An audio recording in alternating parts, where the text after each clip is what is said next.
प्रार्थी हूँ, तृणमूल कांग्रेस की उम्मीदवार हूँ। सबसे मेरी विनती है कि आप जोड़ा फूल में वोट डालें और विधानसभा उपचुनाव में मुझे विधायक के तौर पे आप निर्वाचित करें। সকালে দক্ষিণেশ্বরে মা ভবতারিণীর পুজো দিয়ে মনোনয়ন দাখিল করলেন বড়নগর বিধানসভা উপনির্বাচনের তৃণমূল কংগ্রেস প্রার্থী সায়ন্তিকা ব্যানার্জি। আগামী 1 জুন বড়নগর বিধানসভা কেন্দ্রে উপনির্বাচন, একই দিনে দমদম কেন্দ্রের লোকসভা নির্বাচন।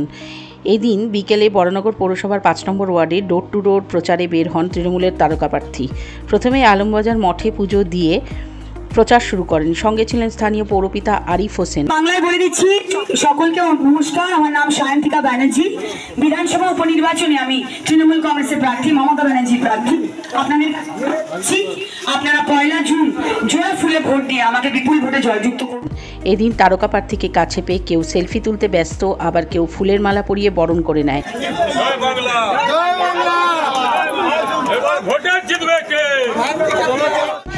তাপসের ছেড়ে যাওয়া বড়নগরের দায়িত্ব সায়ন্তিকার উপরেই ছেড়েছে শাসক দল।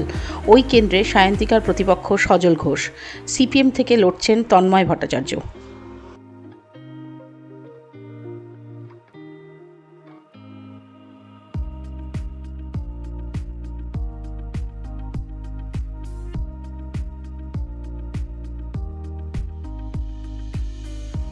সায়ন্তিকার প্রচার হচ্ছে, আর সায়ন্তিকার প্রচার খুব ভালোই হচ্ছে, আর বিপুল ভোটে জয়লাভ করবে 5 নম্বর ওয়ার্ড থেকে, এটা আমার খুবই আশা।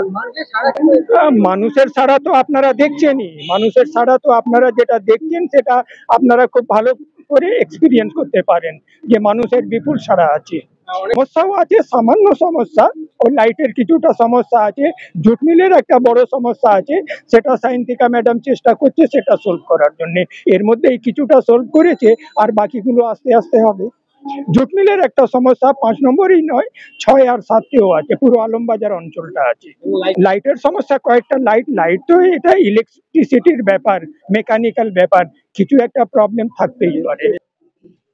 কিছুই না, যেটা বাকিদের জন্য বলবো সেটাই বলবো যে মানুষের মমতা বন্দ্যোপাধ্যায়ের উপর আস্থা ভরসা রেখেছে এবং আগামী দিনেও রাখবে। আমাদের জনপ্রতিনিধিরা এখানে মানুষের সাথে তাদের একটা নিবিড় সম্পর্ক আছে, তাদের সুবিধে অসুবিধেতে জনপ্রতিনিধিদের পাওয়া যায় ফোন করলে।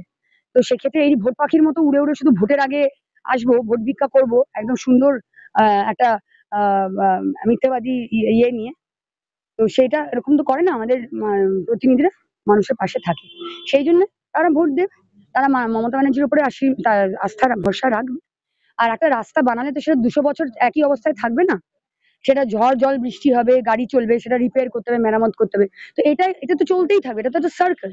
জলের অনেক সমস্যা ছিল এর আগে, এখন আগে থেকে অনেকটা কাজ হয়েছে। এখন মাটির নিচে যদি জল না থাকে, এটা তো কারোর দোষ না, কেউ ইচ্ছে করে কেউ কাউকে যে জল দেবে না সেটা নয়। এবং আগে থেকে অনেক অনেক অনেক এই প্রবলেমের সলিউশন হয়ে গেছে। কিছু কিছু জায়গা হ্যাঁ এখনো আমাদের কাজ করতে হবে জল নিয়ে, সেইগুলোর আমাদের আলোচনা চলছে। এবং আমিও এসেই, আমার তো 1.5 মাস 2 মাস হয়ে গেল, আমি নোট করে নিয়েছি আগামী দিনে ভোটটা মিটুক, আমি তারপরে সেই ডিপার্টমেন্টের সাথে বসে আমি আলোচনা করবো যে আগামী দিনে আরো উন্নত মানের টেকনোলজি ইউজ করে কিভাবে পাইপ বসিয়ে সেখানে জল আমরা আনতে পারি। বলারই নেই, উনি দাঁড়িয়েছেন, উনি তো কাউন্সিলর অন্য একটা বিধানসভার, তো উনি তো নির্বাচিত একজন জনপ্রতিনিধি। আজকে আরিফ মাস্টার এই 5 নম্বর ওয়ার্ডের কাউন্সিলর, ঠিক আছে। আজকে আরিফ মাস্টার হঠাৎ বিধাননগরের টিকিট পেয়ে যদি বিধাননগরে ভোট লড়তে চলে যায়, এই 5 নম্বর ওয়ার্ডের বাসিন্দারা যারা আরিফ মাস্টারকে ভোট দিয়ে জিতিয়েছে তাদের ভালো লাগবে? লাগবে না তো। 50 নম্বর ওয়ার্ডেরও ভালো লাগছে না। তিনি বিধায়ক হবার লোভে, তিনি যারা ভোটে জিতিয়েছে তাদেরকে বঞ্চিত করে অন্য বিধানসভার, হ্যাঁ যে ওয়ার্ডের কাউন্সিলর ওই ওয়ার্ডেই তুমি ওই বিধানসভাতেই টিকিট নিয়ে বিধায়ক হচ্ছ, সেটা হয়েছে, আমাদেরও আছে ওয়ার্ডের কাউন্সিলর, এবং সেই বিধানসভাতেই তিনি বিধায়কের টিকিট নিয়ে লড়েছেন, জিতেছেন, বিধায়ক হয়েছেন। মানে বিধায়ক এবং কাউন্সিলর একসাথে হোক, তাতে কোনো অসুবিধা নেই, দুটোই তার বিধানসভার মধ্যে। কিন্তু অন্য একটা বিধানসভা একটা ওয়ার্ডে তিনি কাউন্সিলর, তিনি বিশাল নাকি কাজ করেছেন, এবং তারপরে তিনি অন্য পাশের একটা বিধানসভায় চলে আসছেন। তো এক গায়ে চাষ আরেক গায়ে বাস তিনি করবেন, কিন্তু প্রথমেই তিনি তার ভোটারদেরকে বঞ্চিত করে রাখছেন। এখানে লোকেরা দেখে দূর দূর করে, ওই জন্য দেখছেন না কেমন করছে, মানে বিজেপির প্রার্থী কেমন মারতে যাওয়ার মতো বডি ল্যাঙ্গুয়েজ নিয়ে করছে, কারণ মানুষ তো প্রশ্ন তুলছে না, মানুষ তো আর বোকা না। এটা রাজ্যের ভোট যখন হয়, যখন এটা তো বাই ইলেকশন, ঠিক আছে, কিন্তু যখন রাজ্যের ভোট হয় তখন মমতা ব্যানার্জি কিন্তু তার একটা ম্যানিফেস্টো প্রকাশ করে যে আমরা আগামী দিনে এই কাজ করবো, আর রিপোর্ট কার্ড সাথে থাকে, এই কাজ করেছি।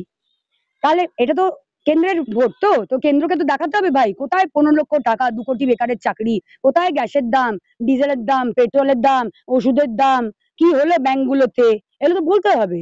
না বললে তো মানুষে ভোট দেবে না ভাই। মানুষ তো জিজ্ঞাসা করবে ভাই কেন তোমায় কেন ভোট দেবো, তার থেকে একটা কলা গাছ পার্টি দাঁড়ালে তাকেও ভোট দিয়ে দেবো, তোমায় দেবো না, বলবেই তো মানুষ। তো সেটাই করছে।